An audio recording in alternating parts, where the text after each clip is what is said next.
Hello guys, তোমরা সবাই কেমন আছো? আজকে বানাবো রুই মাছের ঝোল। নুন হলুদ মাখা রুই মাছগুলোকে কড়ার মধ্যে দিয়ে ভালোভাবে ভেজে নিতে হবে।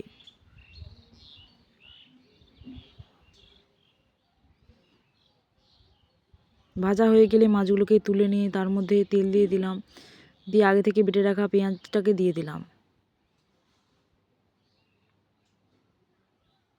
অল্প পরিমাণে লবণ দিয়ে দিলাম, কেটে রাখা টমেটোকে দিয়ে দিলাম।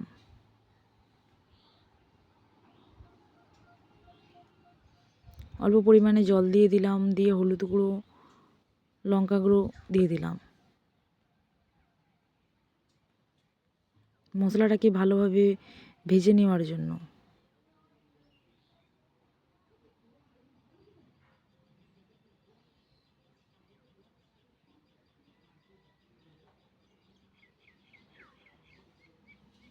মশলাটা ভালোভাবে ভাজা হয়ে গেলে তার মধ্যে জল দিয়ে দিলাম।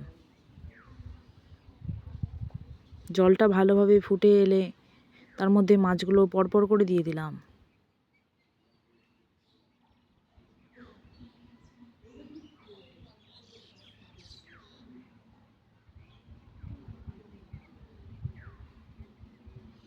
দিয়ে আজকে রেডি হয়ে গেল রুই মাছের ঝোল।